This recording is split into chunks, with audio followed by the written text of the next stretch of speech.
Hello, everybody. Welcome back to another episode of the Payton on the Radio podcast. As today we got episode 7, and we got my man Pearlo Wisdom joining us for another episode today. As it's going to be a pretty amazing episode. As we got tons of things that we're going to be talking about. We're going to be talking about the Calgary Flames.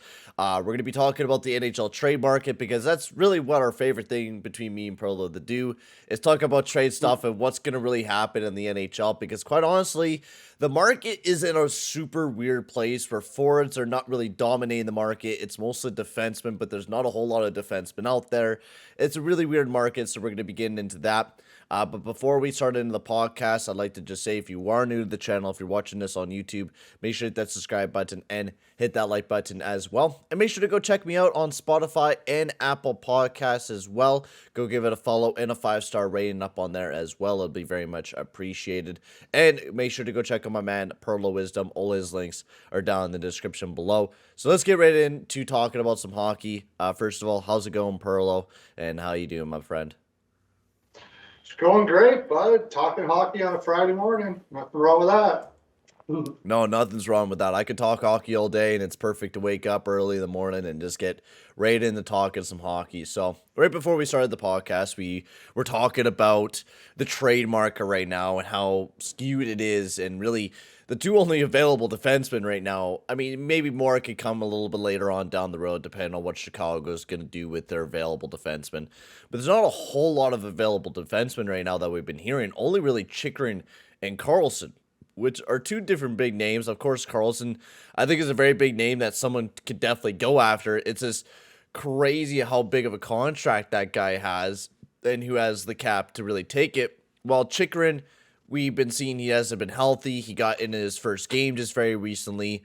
And not just that, even the forward market is a whole gong show right now because there's not a whole lot of available space for forwards with how, stacked everyone is. Yeah, I mean, I'm doing a Horvat trade thing right now. Basically, I've heard it from like three sources. Nick Kypreos, basically said that he's as good as gone.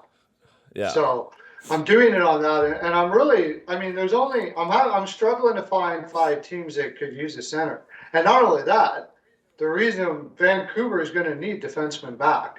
Yeah. And trying to find teams that are willing to give up defensemen right now is like almost next to impossible. Defense is weak everywhere right now. And so much so that, like you brought up Karlsson, I think if San Jose retains even half, and I know it's a lot for 5 years, but do they really need the cap space for the next 5 years if they're really going to rebuild the way they're supposed to? Yeah. So I think they can get back a lot. In fact, I did the Karlsson trade thing, and I sent it off to all the lands there. And the teams are like, "You think we're giving that much up for Karlsson?" I'm like, "Go ahead, don't. I don't think San Jose cares. Don't give it to us. Too bad. Stick with your defense you have right now." And then they shut up because the truth is their defense sucks. So, and there's nobody else to get. So what are you going to do, right? Like the market is that so thin that what you got to give up for a 32-year-old Karlsson is steep, I think. And I do agree because it's gonna be just a steep market in general. I think for any defenseman right now, if you really look at it, like you're gonna have to pay top dollar just to get just about anybody, and that's why we've seen Jacob Chychrun stay in Arizona for so long. And I think that's just because the value for him was so high, and not a lot of teams are willing to pay up that much. But, starting off the season, I think there's a lot of teams that are going to start making desperate moves for defensemen, whether you're talking about Ottawa, who's not been looking very good defensively. You're talking about the Edmonton Oilers, who hasn't been very good defensively. There's a lot of teams that need defensive help, and there's a lot of teams out there that have, stacked defensive cores like the Boston Bruins or even the Calgary Flames, who have some defensemen that they could possibly trade away here in the later future. It's a crazy market to kind of talk about, and besides Erik Karlsson and Jacob Chychrun, do you know anybody else that has been out there in the trade market for the defenseman? Well, I don't know if they're on the trade market, but if I'm the Chicago Blackhawks, who are in a deep rebuild, Murphy and McCabe are gone, man. Though we want some veterans to work in, or find them somewhere else, dude. You're in a rebuild, and this market is sopping Like you could probably get 2 firsts for Connor Murphy right now. I swear to Yeah. God, at the deadline. Like, yeah, fine. You can go out and get some guys on the market that maybe are not the greatest that can help out your young defensemen later. But in this market, if I'm rebuilding and I have defensemen, I'm freaking shipping them, I man. also heard So Gorakovo is a guy that the Blue Jackets, I've been hearing, kind of open, or the Blue Jackets are open to trade him. And I think this would probably be one of the defensemen that I think a lot of teams will be after. $2.8 million, plays pretty good defensively, could probably play up in your top four. I think could be, yeah. Gavrikov, yeah. And I mean, that's like one of the players that the Blue Jackets could trade away and get a decent amount back. Just because, like, they really don't have many other defensemen that they could trade away that are healthy or not young. Or Yeah, good. or yeah, right, or really good. Garakovo is probably one of their only good defensemen that they do have on the team that can at least get them some stuff back. Now moving on to kind of forwards, we were talking about Bo Horvat. I actually seen, I think it was a joke tweet, but I seen a Calgary Canucks fan say, "Oh, Bo Horvat for Bo and Brom," and I'm like, "You really think Bo Horvat's like that value, dude? I'm sorry, but you're not gonna get Bo and Brom for the Colorado Avalanche. That's just not happening." Yeah, I don't think so. I mean, his injuries are starting to get pile up, though. That's the thing about Byron. He can't stay healthy. Hmm. But when he's on the ice, he's freaking Oh amazing. yeah, Like he's going to be an incredible defenseman. No doubt. Like as long as he can get this injury thing. There's been talk about Gerard there. So I mean, I'm not gonna. Like I said, I'm doing that video right now. But the problem with Colorado, even Colorado, they've got a solid defense on their top 6 or 9 or whatever. But past that, not really. yeah. Like there's not too many guys that can just jump in the lineup there. So I mean, I don't think they're going to be if you want let's put it this way: if you want Byram and you've got Horvat, you're going to be given more than Oh Horvat. yeah, without a doubt. It's going to be Horvat plus probably. That's how steep it is for. And not only that, Byram is just fantastic. Byram is Anyways, fantastic. Once he gets healthy and he's not getting injured all the time, this guy could be a like top two caliber defenseman on a very good Colorado Avalanche team that already has two top two defensemen in both Devon Taves and Kale McCarr. So really weird trade market right now. I'm excited to see how the rest of the year will play out. I mean, it's very early into the season, so we're not hearing any names jump in. But like even the rebuilding teams that we see, I mean, Arizona has Shane Gosper, Jacob Chikrin, but how many offensive defensemen are going to be jumping into this like trade market?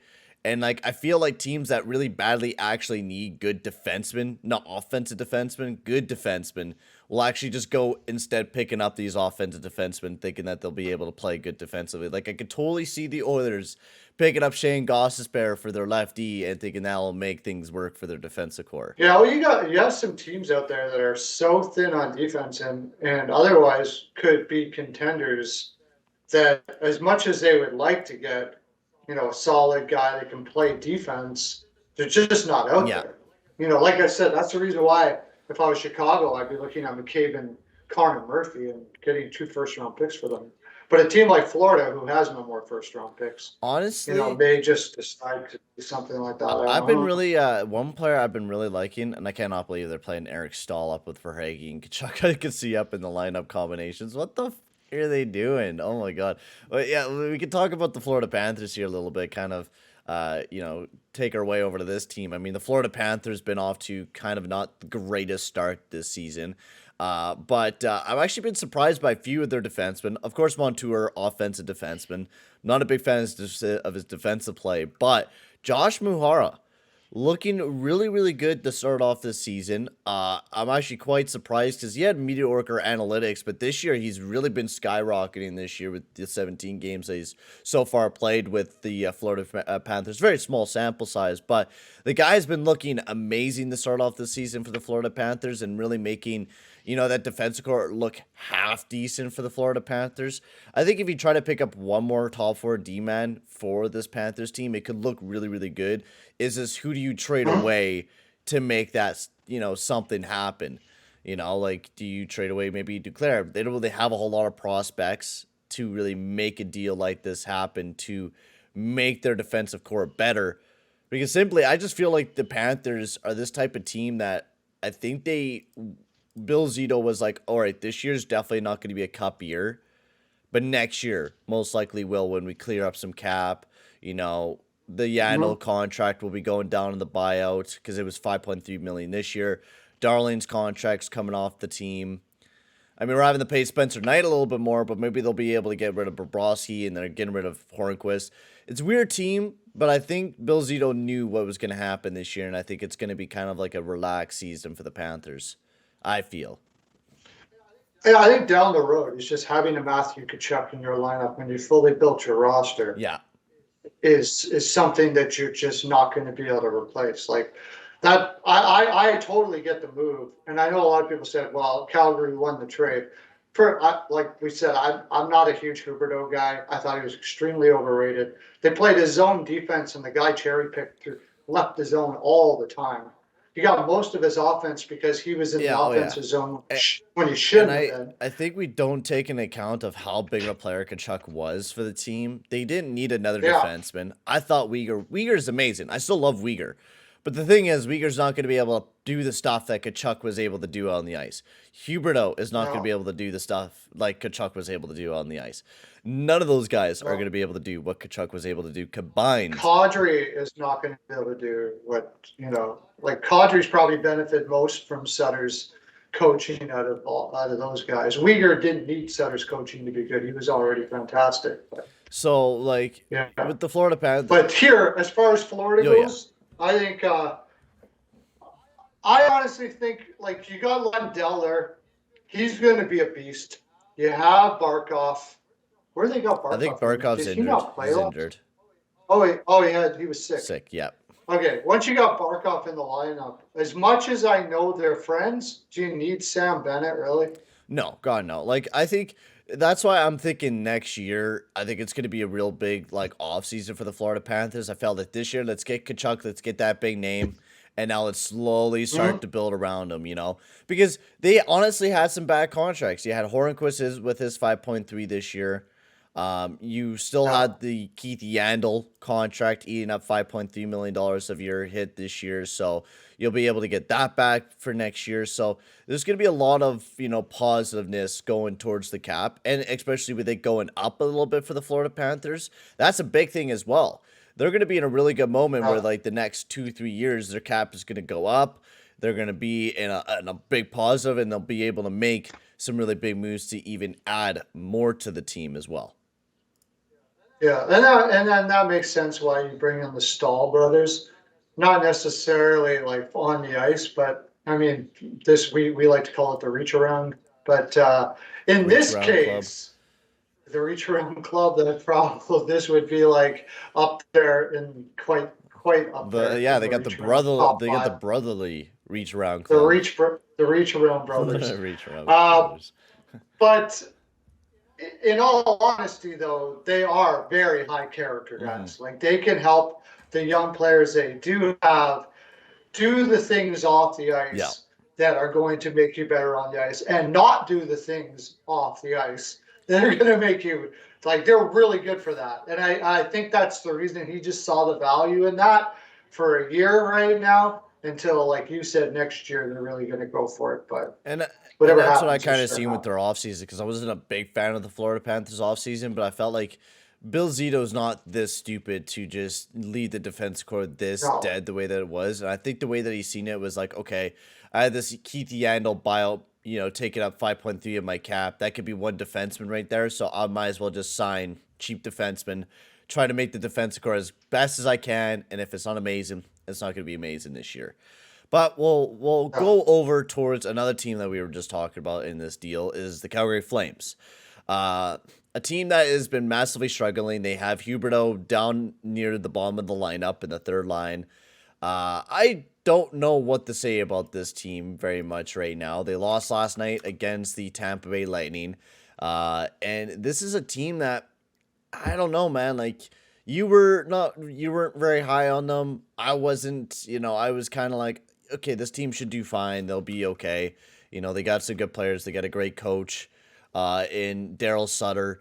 But this year, I don't know what's going on with Daryl Sutter. He's throwing out Milan Lucic up on the top line. He has Huberto alongside of Backlund and Lewis. I don't know what's going on with this team, but the lineup combinations, for one, are stupid. The deal that they got in Huberto and Uyghur are not working. And it's so funny whenever people like us Oilers fans make fun of the Huberto contract. They're like, yo, he's only making $5.9 million right now. And I'm like, dude, he's going to be making $10.5 million for the next, 8 years. 8 years, and you got this guy. Like, what's going on in Calgaryville? Like, this is crazy. Yeah, well, like I said, I thought for sure. I mean, it's just natural that it's going to take. You have change two of your top six. It's going to take a bit for everything to click, anyways, no matter what.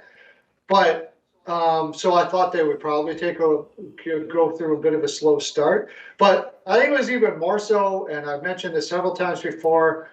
I always thought Huberto was overrated as far as a whole player is concerned. He's a beautiful passer, no doubt about that. I'm going to take away from his offense of ability. It's fantastic. But the guy in Florida, they played his zone defense, and he didn't play that well. No. His zone defense is one of the easiest things to play. And he applied the zone all the time. And it just seemed like he could do whatever he wanted in Florida. And eventually they just got fed up with it and realized that they don't want to give this guy a long contract. And on his way out, he says, fuck you, like to everyone in public. That's his attitude towards it. And I was like, I just don't think this is going to sit right with Sutter. I don't see the marriage here. Very, insofar we haven't seen it. It hasn't been a good marriage. Bringing in Kadri, I like Kadri. I think he's at $7 million. He's fine now, but long term, it's going to be a difficult thing for them, and I think he will benefit. But what I think has happened here, when you look at the way he's did the lines here, they got Huberto with Backlund and Lewis. Who's he gonna pass to? When coaches do lines, especially coaches like Sutter, they're usually trying to tell you something. Mm-hmm. And they're trying to tell the player something. What do I see when I see this? I see Sutter saying, I want you to shoot more because you got nobody to pass to, right? Yeah. And I want you to play. Backlund is a good defensive player. Mm-hmm. You got to learn how to play defense if you're going to play for me. Those are the two things that I see. Because, like you said, the lines is nonsense. You're not going to get anything out of that line. No. It's a mess. It's a message. Especially when you're playing Lucic up alongside Akaji and Mangiapane, you're kind of like telling Huberto, like, hey, Lucic is giving more heart to this team than you are, Huberto, right now. That's kind of the message that you're getting. This younger kid, Adam Ruzicki, who's playing up on the top line with Lindholm and Toffoli, that's why you're not. Ruzicka, yeah. That's why you're not. And he's actually doing well up there, I know, actually, though. Like, 5 points in 6 games, and ever since he's been put up there, he's been producing a decent amount of points. We watched the Jets game, and he was a big producer on that top line. I wasn't a big fan of it at first, but they're really looking quite well and putting together a pretty good amount of games. Now, let's head on to a team that has been very good, because I want to talk about this team so damn bad. The team that Biz Nasty and Witt were calling a team that were going to be horrible for the next 5 years. This team wasn't going to be a playoff team. Yeah. Oh, this is not going to be a contending team. The New Jersey Devils, who have 11 straight wins. 11 straight fucking wins, man. To start off the season, Vitek Venicek's been looking amazing. Schwimmer, their backup from Switzerland, has been looking amazing. You have Jesper Bratt and John Marino. What a pickup. I knew this was going to be an amazing pickup from day one because I love John Marino. John Marino was amazing. I don't know why Pittsburgh ever decided to trade this guy away. Yeah. Their best defensive defenseman. Their best defenseman in general. In general.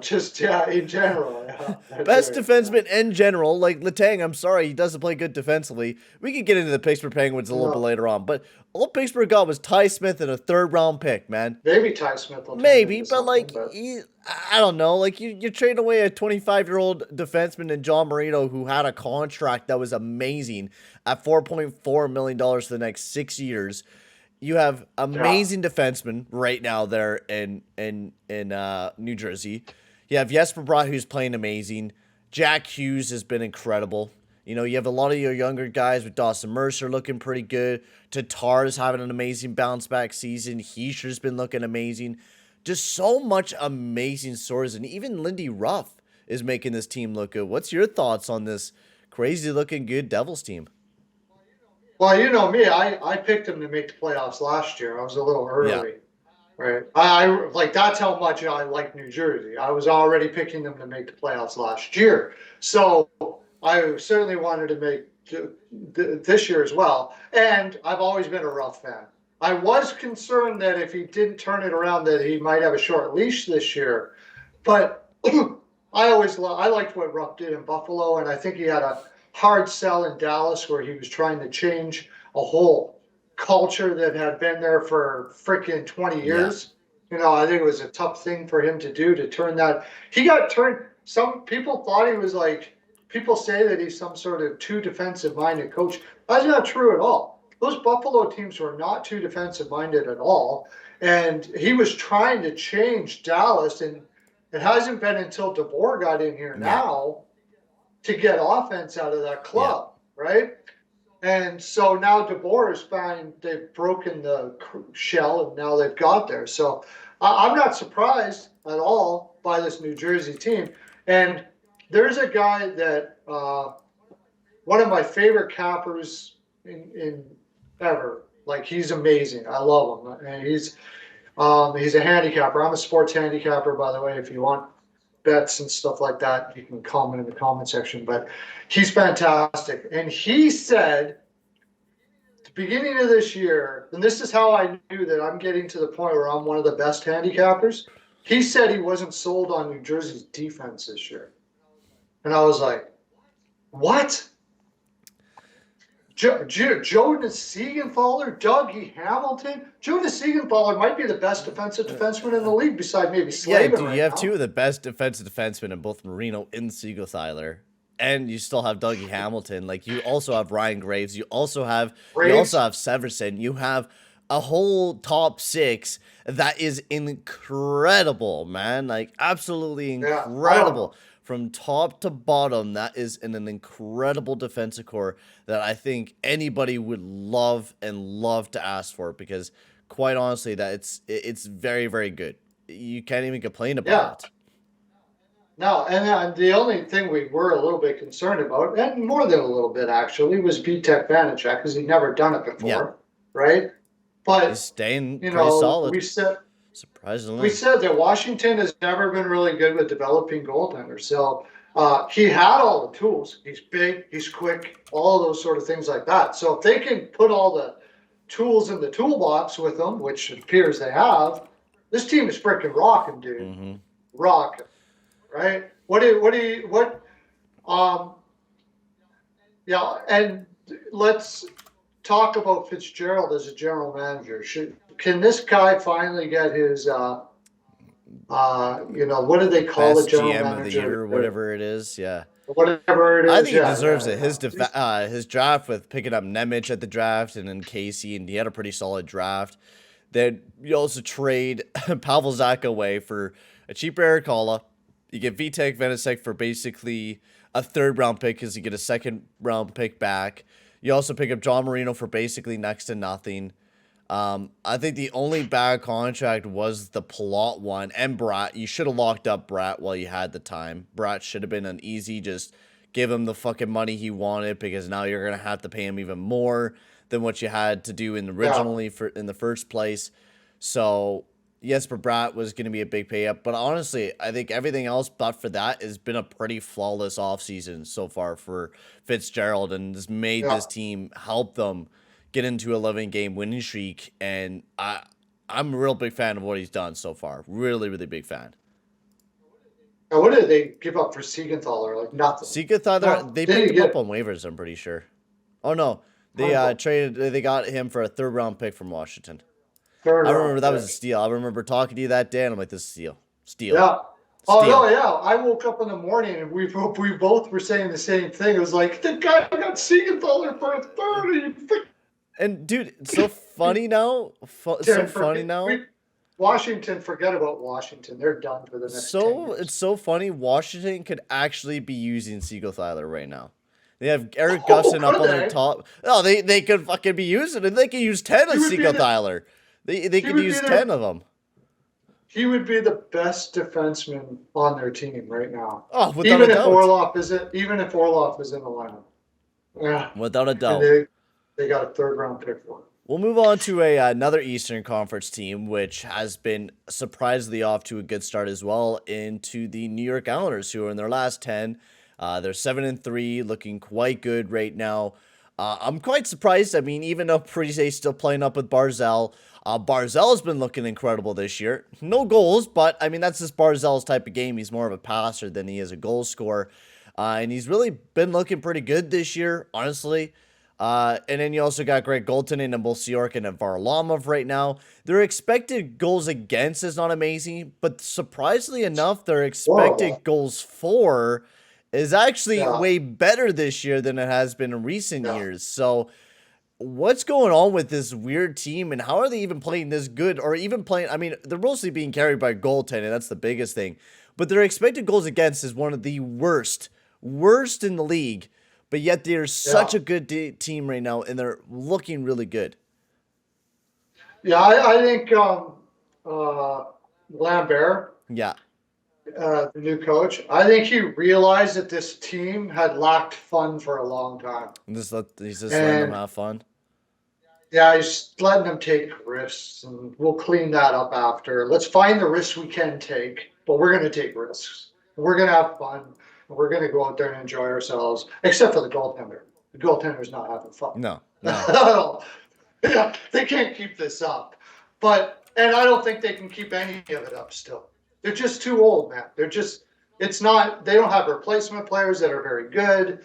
They're going to have a good start. They're having a good start, which is great, but I don't think they're going to be able to hold this up. well, Yeah, how about especially you? with being carried by Sorokin, and you still have Parise up on the top line. Unless you really have like some of your guys like Bevoulier start popping off, and you have Mhm. some other guys starting to really get a hold of themselves. But honestly, yeah, it's a team that might be hot for a good block of the season, and then they might run into a really, really, really bad cold spell late into the season and start plummeting. But I mean, if Sorokin keeps playing the way that he is playing, you never know. This team could go pretty far, especially if they get that good goaltending between the both of them, and you still get that good producing from both Barzell, Lee, and Nielsen. With all those guys producing the way that they are, it's just quite surprising the way that the New York Islanders are, the way that they're starting off the season is quite surprising. They've scored more goals in the third than any other NHL team. What they're doing right now is they're starting off slow Yeah. and kind of giving the other team the feeling that, oh yeah, this is the Islanders team we're used to, or whatever. Okay, it's going to be a grind it out, dump it in, play trap or whatever type thing. And then they switch, Hmm. they surprise them, and they start potting goals in the third period like crazy. Take risks all over the place, and eventually all the teams are going to catch up to it. Yeah. So, and then they're going to have to adapt, and we'll see what they're able to do. But I mean, I just can't see guys like I just like you said. You mentioned Parise. He's not going to be able to hold this up for a No. whole God, season. no. No. God, no. But Yeah. let's move on to another team, which I've been really entertained by and surprised about. And I definitely think they need a new coach because Rick Bowness in Dallas was not a fit for the team, I think. With the amount of star talent they had, they needed a coach that would be able to come in and maybe make this team a little bit better offensively. And holy crow, have we seen Pete DeBoer really take a good handle of this team. Also, Holland, you're a goddamn idiot letting Matteo Blimo go for basically for nothing, man, and you forget to sign a rookie contract. You're a dummy, man. Like, how stupid can you be to let go of Matteo Blimo, who's now playing in the NHL for the Dallas Stars? You're an idiot. You're an idiot, buddy. He had 11 points in 9 games for the Texas Stars, and now is playing up on the main roster. He was formerly with the Edmonton Oilers, but the Edmonton Oilers let him go for free. They forgot to sign him, and Dallas Stars scooped him on up, and now he's looking to be a pretty good down player in Dallas. But this team is looking really good. You have Robertson. I mean, why didn't they lock this guy up for even longer? Still can't believe that. Rope Hint's Yeah. looking amazing. You got Mason Marshman, Sagan having a little bit of a bounce back. Ben's been looking amazing. You have your young guys in Wyatt Johnson, Ty Dellandrea playing amazing this year. You got a pretty good look at defensive core. Jake Onger's been insane. There's just so much great storylines here with the Dallas Stars. And like, how do you think of this team and how incredible are they playing right now, especially since they're top of the division, which surprised me. I haven't been able to look at the analytics for Yanni Hockenpah, but I think he's gone through the roof this year analytically. If I I by can take a eye look. test. He's actually hasn't been amazing defensively this year. Really? No. Okay, so my eye test is off on that one. Well, that might be why, because it seems like he's doing more offensive stuff than he's ever done before. So that's probably why Yeah, it appears out to me. his offense analytics are going a little bit up. The guy that Yeah, because I bet you DeBoer not. is asking for everybody The reason why that to defensive pairing looks really good between Lindell and Hockenpot is Lindell. Lindell has been Lindell amazing is defensively this year. Lindell is insane. Lindell is amazing. I don't even need to worry about that. Lindell is fantastic. But this might be the best top line in hockey right now. Yeah, the Yeah. Robert. No, like when I was watching them against the Oilers, no one stopping that line. No one is stopping No. that line, man. They are incredible. Like, no one can stop Robertson. Robertson does whatever he wants, and then you got Hintz and Pavelski who just ragdoll every team. It's incredible how good they're playing. It's astounding. It's surprising me. And then you got young guys in Wyatt Johnston and Ty Dellandrea coming up. Like Wyatt that Johnston. that's incredible, man. Like they're looking good. Like, how is Wyatt Johnson already able to come into the NHL this quick? Like, it surprised me, surprised a lot of people. But this guy, he had 124 points for the Windsor Spitfires last year. And this year, he's just really taken charge. Already has 6 points in just 17 games as a 19-year-old playing alongside Jamie Benn. That's just a great opportunity. And not even just that. Remember Ty Dellandrea. And everyone's like, oh, this guy, he's having problems developing. He might not be able to make it in the NHL. And the Dallas Stars kept with it. And now this year, Pete DeBoer has really been giving them chances. And I think that's the biggest thing that we're seeing from Bonus to DeBoer. DeBoer is willing to give the young guys a shot. Compared to what Bonus was like, oh, fuck the young guys. Don't, fuck them. But we've been seeing with DeBoer, he's like, okay, Wyatt Johnson, you're playing on the third line. You're playing good 14 minutes a game. Same with you, Dellandrea. We want to give you guys good shots because you're going to be better than playing fucking Luke Clendenning 14 minutes a night or Radek Fasco or Nicholas Camino for fucking 13 minutes, okay? Right? Like, I think the way that Rick Bowness taught this team was to play a really chip and grind game when, this team was an offensive team and it was built for offense. But now Pete DeBoer is really taking that and showing that they can play both sides of the game. Dennis Guriano or something like that. Yeah, no. Ty Dellandrea, I always loved his game. He's got all the tools, no doubt about that. But this Wyatt Johnston kid, man, he might be putting them over the top. Yeah. This might be putting them over the top to serious cup contenders. This kid is insane. I don't know where I heard he had a good year in junior, and I'm like, cool, whatever. I wish I could watch more junior games than I did. But from the moment I saw this guy play, I'm like, how the hell? This is like top three pick in the draft type talent here. This guy is freaking insane. And with him knocking Sagan over to the wing or wherever they decide to put him, and Mason Marchment, and if Blumel comes out and as good as it looks like he might be, this lineup is going to be just stupid. Well, hey, we'll be able to watch more junior hockey when this becomes our career there, Pearlo. When we quit our real-time jobs and we start making this full-time, we are watching all sorts of junior hockey. Everything hockey is going to be on our TVs all day, every day. But that's all I'm going to do. We'll just do live streams like 7 hours a day. Yeah, right. We'll do our 7-hour shifts on stream, basically. It's crazy. The Dallas Stars have really been pulling off an amazing start, just playing incredible. It's just real surprising to me. And honestly, yeah, you're right. Could be a contender this year, even if they go and maybe pick up somebody else to add some more offensive depth or maybe more to the defensive core.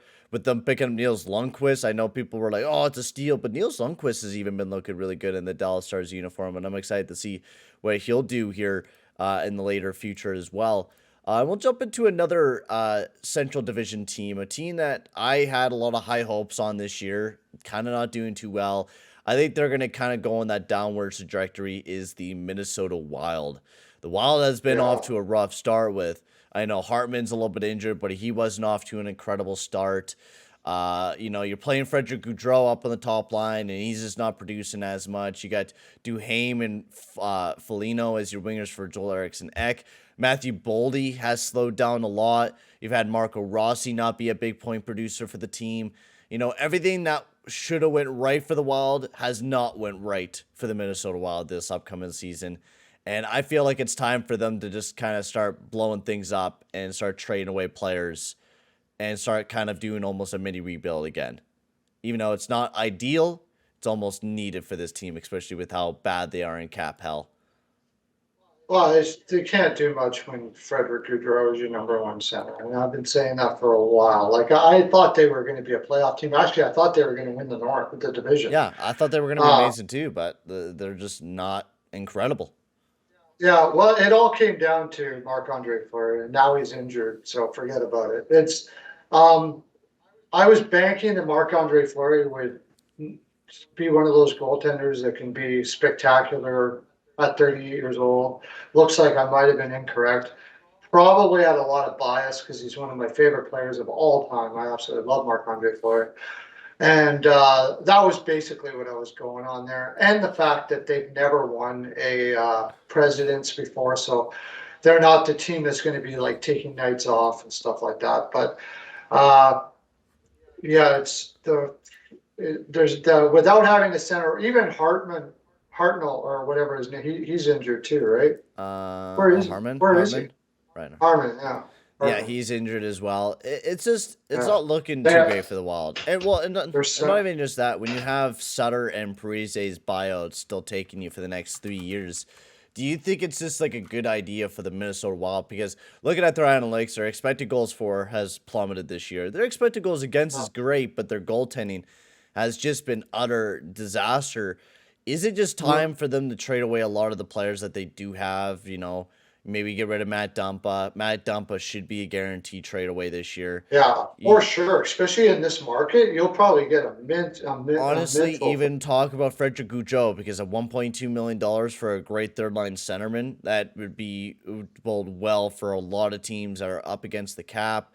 Maybe even look at Jordan Greenway, Marcus Foligno, some guys that you can maybe trade away to get some picks back. So this upcoming draft, you could at least...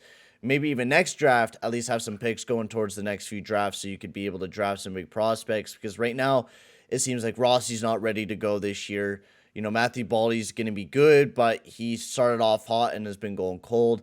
There's just a lot of problems with the Minnesota Wild, and I think that they aren't ready to be a playoff team. It's sad because I want this team to perform good. I love the Minnesota Wild. I've always been a big fan of them, and I want them to do really well. It's just... they haven't been looking that great this year. Well, also look at Matt Zuccarello only has a 10-team no-trade clause right now. He's 35 years old. Do you really need Matt Zuccarello? Oh, no. You trade that guy away, especially right now, point per game. He's a right winger, $6 million per season. So that means next year he's guaranteed to just make $6 million with a $2 million bonus. But if you're the Minnesota Wild, you're like, hey, we'll take an extra million or an extra $0.5 million off of you. We'll take a little bit off to shave it off for you so you could be able to afford him on your team for the next 2 years. And if you have Matt Zuccarello at $4.5 million for this year and next year, that's incredible. That's an incredible steal that I think most teams would love to have. And we'll move into one last team to cap off the episode because, I love talking about teams and just dissecting what they should be able to do, is the LA Kings. There's been a lot of great players that I've been loving so far this year. Don't the Maple Leafs ever regret giving up Trevor Moreau, eh? Holy crow. Trevor Moore. Fucking A. Who knew, man? Who knew? Well, no, that's not true. Analytically, he was fantastic. And And this was the kid they traded for Jack Campbell. Oh, and Kyle Clifford. Oh, oh, oh, Yeah, God, that's bad. but Dumba is the analytics guru, or Yeah, Dubas. yeah. Dubas is an analytics I didn't know that. guru. Didn't know that. Yeah, Dubas is an analytics guru, and Binnington's the best goaltender in the NHL. And All right. okay, but let's talk about how the Leafs made the LA Kings, okay? Sean Dursey and Trevor Morrow just point dead. Let's stop the conversation. We'll talk about like honestly, I'd like to talk about the trades because you take a look at it. The Carl LA Kings were Grundstrom. able to get Tobias Bjornfoot, Dursey, and Grunstrom from Muzzin, who has not been very healthy. I mean, Muzzin's a great defenseman, no doubt. Muzzin did a great job with the Leafs. Of course, they weren't able to Yeah, win a cup, so that's the thing that sucks. But you yeah, look at it, you have Sean Dursey, who's been incredible for this team, man. Every time I watch yeah. the guy, and I'm like, wow, is this like he was a second round pick, and I'm like, how is this guy a second round pick? This guy's incredible every time I watch him out there. He moves the puck like he's Jesus out there. It's incredible the way that he does stuff. And He's he's an their best incredible defenseman. defenseman.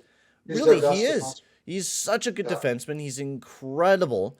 And not just that, you've been having Velarde, who's been doing great this year. You're having Fiala down the third line producing almost a point per game, right? You're actually having players getting you big time points, which has yeah. been a big problem for the LA Kings for a long time. And now you have guys producing big points for you. You have a Moreau who just scored his first career hat trick, been looking amazing this year. Deneau, I mean, just so many great storylines. And honestly, you could see this team, they could still use maybe another third line center to help the team out for depth. But I mean, you go after Frederick Gaudreau from Minnesota if they're down in the dumps. This team could be honestly that one of the quiet contenders this year. If they get a good goaltender, I mean, I don't know about That's the Quick and thing. Peterson. That's the thing. That's the thing I can't rely on because their numbers have been kind of quite garbage this year with Quick, 895 save percentage, Peterson an 878 save percentage. So that's been the part that's been scaring me. But if you get a good goaltender going, this team could be absolutely unstoppable this year. Right. Incredible. Yeah. And I've been saying that for like 2 years now. About goaltending for LA. I was like, you really got to stop screwing around with the whole goaltending situation here because you built such an amazing team, and you're not going to win a cup with Peterson and Quick as your goaltenders. It's just not going to happen. So um, that might be something to look down. Look, I don't know what is. There isn't really a goalie market out there. That's the thing, all right. Nothing. And people say to me, like, this is where especially you have really even got me further into analytics, being a friend to you than I was before. And, I agree with the analytics crowd on a lot of things, which I should be no other crowd but analytics crowd, to tell you the honest truth. We're in 2023, for the love of God. Come on. Mm-hmm. But the one I don't agree with, although Colorado proved me wrong, because Kemper didn't really have a great playoffs and they won a cup, is you get your goaltending system. You don't want to lose a cup because of goaltending, and Well, I that's mean, what even LA's gonna do here if they don't even care then, Darcy Camper was okay analytically. With Peterson and Quick, it's just like you're not going to be able to win a cup point with that. With Camper, I could see you could definitely do something with him if you put in front of him a good defensive core. But the thing is, like the LA Kings have a very young defensive core right now. It's not amazing, and you can't rely on it. Like their defensive core is great, but with Peterson and Quick behind them, it's just something that I don't think you could easily rely on. That's the biggest problem for the LA Kings. They got some good pieces, but definitely can't go deep in the playoffs. And the other thing about it is what Colorado has done is they haven't had long-term contracts, and they have never spent $10 million on goaltending tandem like they are here. Quick is going to be gone next year.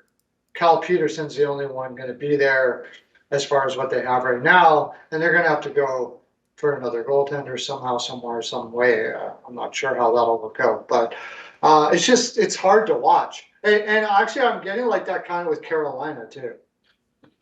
Yeah, well, with the Cooch there, Coochie time is what they call him, which is a really weird nickname. But Oh yeah, Cooch is looking amazing, Perlo. Like this is the yeah, next coming of like Syorkin, basically. yeah. If he is, then they're okay. Kuchetikov or whatever his name is. Yeah, yeah, yeah. He looks all right. Yeah. Yeah, so I think he could be the next coming of this team and be like the big savior for this team going forward. And if he is, this team could be like they don't even need Anderson or Ronta. They got the Cooch going to be coming and saving this team. So That's true. No, so LA doesn't have anything like that. They no. outshot Colorado, what, 48-13 last night and lost 3-2?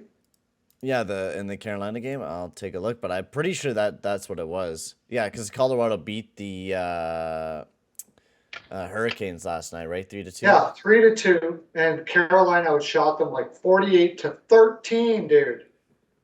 No, Something like, wait, that was Colorado that outshot the Hurricanes, something like that. no, vice versa. Vice versa. Carolina Oh outshot yeah. Colorado. Frank Coons was in the net for the Avalanche, and he had like a 46 saves night. Holy crow, yeah. Francouz went off, Yeah, shots were but 48-15 for the Hurricanes. 15. Look at that. Against Colorado. That's So you incredible. got a team that strong, you don't catch it.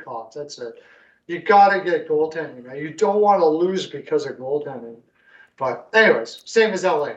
Yeah. I don't know where they're going to get it because the goaltending market isn't like crazy out there either. No. Well, thank you very much, Perlo, for joining me on for another episode of the Payton on the Radio podcast. That was a lot of fun as we get to just talk hockey and talk about all the teams in the NHL. And that's always absolutely fun. We're going to be doing another episode next week. I'll probably have another guest coming on next week, which would be really exciting. But thank you, Perlo, for hopping on. Any last words you'd like to say before hopping off?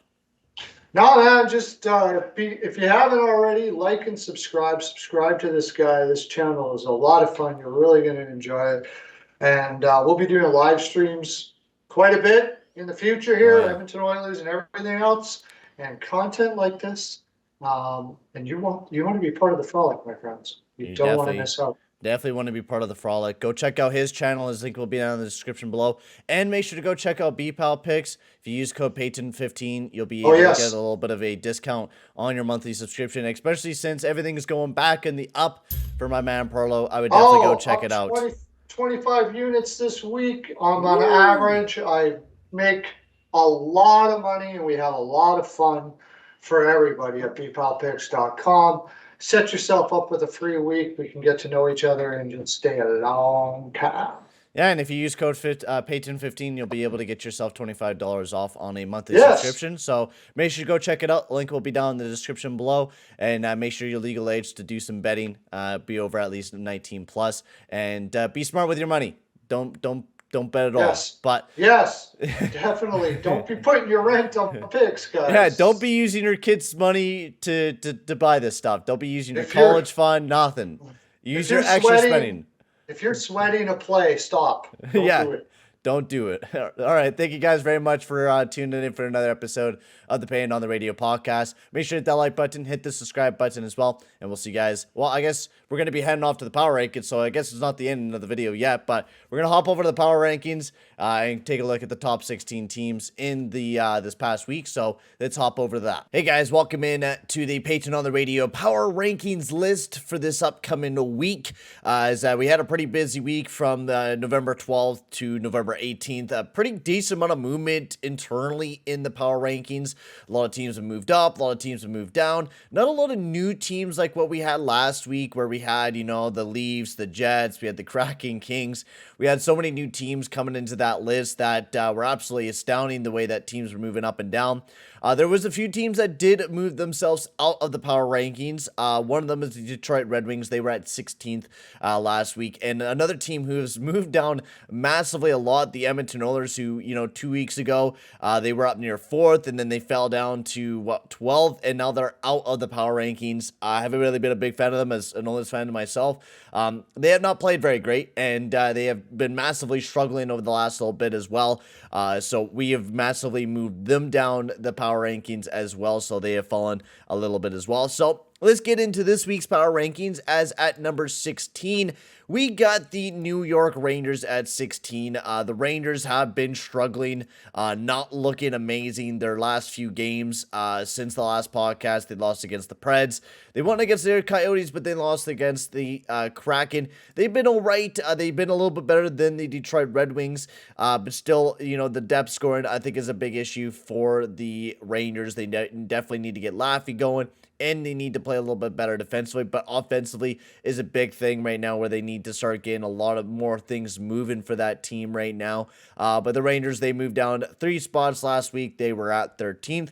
Next up, we got the St. Louis Blues for the very first time. We're going to be seeing 2 teams up here for the very first time. The Blues, they're on a 5-game winning streak right now. Finally, they're starting to kind of move the needle a little bit, starting to play really well. We're starting to see the production of Ryan O'Reilly started to come up. Kyrou, a lot of their players that weren't producing to start off the start of the season are finally starting to get underneath of them a little bit more, winning against the Knights, the Avalanche, Blackhawks, and the Capitals. They've been pretty busy playing 4 games since the last podcast went out, so they've been playing a lot of hockey, and they're finally back up to a 500 record, so I thought they're a perfect team to throw up here, especially since they're looking really hot. They might be looking to stick inside the top 16, so we'll have to see if they do continue to do that. The Nashville Predators are another team that are finally at 500 and actually been able to turn themselves around a little bit on a 3-game winning streak right now, defeating the Rangers, Wild, and Islanders, all looking really good, starting to play really good defensively, starting to slowly turn things around, but once again, depth scoring is a big thing for the Nashville Predators that they need to start producing a lot more in if they're going to want to keep moving up the power rankings and play consistent hockey. They've been starting to finally get, their feet underneath them. Forsberg looking pretty good. Duchesne, Granlund starting to get some goals scoring out of Niederreiter as well. So I think just the more production and getting more, of this team rolling and starting to get this team back within some momentum, I think is a big thing for this team right now. On to the next team at 13th, we got the Florida Panthers, who moved down 4 spots from last week. They were in the top 10 at 9th. They moved down to 13th now. The Florida Panthers are just not looking too great. Barkov is out of the lineup right now with a little day-to-day. I think it's an upper body injury. Or no, he was sick, so he missed out on the last game against the Caps, and against the Stars as well, which they lost against the Stars, but they've been off and on. They lost against the Oilers, and Stars beat the Caps in this past week. They've been okay, but just not been I haven't been a super big fan of the Panthers this upcoming season, so that's why they have fallen down a little bit of my power rankings, and they need to play a lot better. And Bobrovsky needs to play a lot better. He has just not been amazing. An .895 save percentage with a 3.46 goals against average. He has not been amazing this past week. He did have a pretty good game against the Caps, but got absolutely pummeled against the Dallas Stars, landing 4 goals in just 11 shots that he's seen that night. So he needs to play a lot better and he's been inconsistent. He has one game where he's good, one game where he's just totally bad. So I think Bobrovsky needs to pick up his play a lot better. The Toronto Maple Leafs, they moved up 3 spots from last week. They've been on an okay run right now. They're starting to finally get their legs underneath them. Calgary's been okay. They definitely need their goaltending back, though, for sure. I think Matt Murray's about to come back for the team. I've seen him skating with the team, so we might be seeing him return. So that will definitely be huge once they are able to get Matt Murray back as their starting goalie. But they lost against the Devils just last night. They beat both the Canucks and the Penguins this past week as well, so they're finally starting to get a little bit more dubs underneath them. But it's going to be a big week when they go up against the Sabres and Islanders, also the Devils again. So I think that's going to be a very big matchup for them that they got to win that game to continue to carry that momentum. But they did get an overtime loss against the Devils, so at least they got a point out of that game, which is the reason why they're moving up to 12th. Next up, we got the Winnipeg Jets at number 11. They have moved themselves up quite a bit as well, moving up 3 spots as well. Another team that I've been really impressed by, winning 2 games in a row. They're 8-1-1 in their last 10. The Jets have honestly been looking quite well, and especially defensively, they've been looking really good. Now, do I believe they're going to be staying up in the power rankings? No. I just think that, the way that they're playing is definitely not sustainable. But they're doing quite well right now, beating both the Kraken and the Ducks, lost to the Flames. But we'll have to see how well they do against better teams. And if they do go up against better teams, I could see them falling down and out of the power rankings here sooner or later. They're just facing against the weaker teams. They have a little bit of an easier schedule. Since the starting of November, they've been going up against teams like the Canadiens, Blackhawks, Kraken, Ducks, and they went up against two tough teams in the Stars and the Flames. They did beat the Stars, so that is a big one, but that's why they are at number 11. At 10th, we got the Seattle Kraken, which are staying at the same spot from last week. Another team that's just been really producing quite well. They have beat the Jets and the Rangers, or they lost against the Jets in overtime and beat the Rangers in overtime. They've been looking really well. Burakovsky's been an amazing pickup for the team. Beniers hasn't been producing too much, but Martin Jones has been such an incredible goalie for the Seattle Kraken. It's quite surprising how good Jones has been to start off the season. Quite incredible. I'm quite surprised. The New York Islanders, they have moved down 2 spots to number 9. The New York Islanders, they have been okay, but definitely not facing up against the most deadly teams in the world. They beat the Blue Jackets, Ottawa, and then they lost to the Preds. So not the most deadly teams in the league. So that's why they moved down to 9. The LA Kings, they moved up 3 spots. The LA Kings have just been absolutely incredible. They beat the Edmonton Oilers just the other night in a game where I honestly thought the Kings really didn't play amazing, but they were able to pull away with a victory.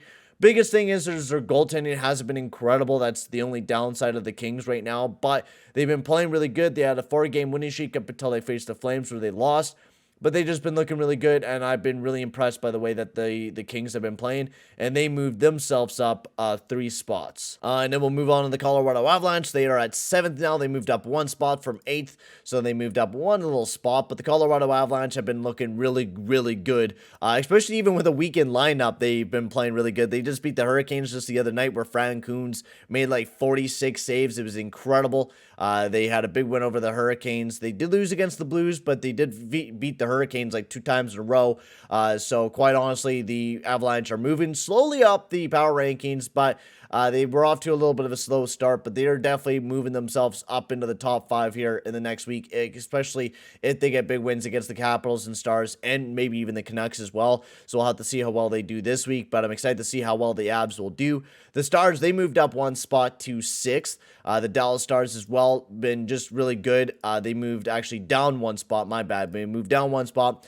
Dallas Stars are still a really good team, but the team that moved up ahead of them has just been doing a lot better. The Dallas Stars, though, they've been playing really good hockey, beating both the Flyers and the Panthers. They did lose to the Lightning, but they only lost in OT, so they did get a point out of that as well. But the Stars have just been incredible. Tampa Bay Lightning, they moved up to 5th. They moved up 1 spot. The Tampa Bay Lightning have been slowly just like building up wins, playing really good. They're on a 3-game winning streak right now, being the Capitals, Stars, and the Flames, and they're looking really good. They're starting to finally get that momentum underneath them. They're starting to play really good, and I think that's a big thing here for the Lightning is they got to get their big players producing, and they got to get some depth scoring as well, which is I think what we're finally starting to see with this team. So we'll have to see what they'll be able to do here in the next coming weeks. And Vasilevsky needs to play a lot bigger for the team as well. But they're in the top 5, and they are just looking really good. Carolina, they moved down 1 spot. Hurricanes, they've been looking really good as well. But with the other teams, I've been able to move up into the top 3, which the top 3, you guys already know, the Knights, Devils, and Bruins. All those 3 teams have been amazing, but we'll get into that a little bit later. Hurricanes have been doing really good. They lost Anderson to an injury, but Cooch has been stepping up and playing really good. The Vegas Golden Knights, they take 3rd. They moved down 2 spots. They were in 1st last week. I know this is going to move around a lot, this the top 3, just because of how incredible these 3 teams are.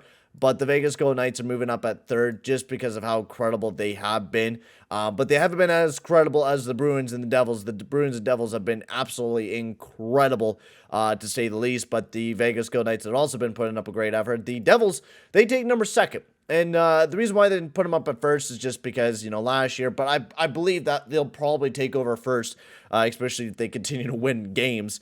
They right now have an 11-game winning streak here with the New Jersey Devils. And Jack Hughes has just been incredible. They've been an incredible defensive core. Vitek Vanecek has been playing amazing. Just so many amazing things about the New Jersey Devils right now is the reason why they are getting bumped up to number 2. And the Boston Bruins, they continue just to play incredible. They are like 9-1 in their last 10. They're 15-2 to start off the season. They have just been absolutely incredible on a 5-game winning streak themselves. and they're moving themselves back up to first, where they've been at majority of the season but for last week. So they're moving themselves back up to number 1, and that is the power rankings for this this past podcast. I hope you guys enjoyed. Having Pearlo on for this past podcast. That was a lot of fun. So everyone, make sure to hit that like button, hit the subscribe button, go check out all the links down in the description below. But for right now, guys, I'm going to end the video here. Thank you very much for watching, guys, and I'll see you guys all in the next one. Adios, amigos.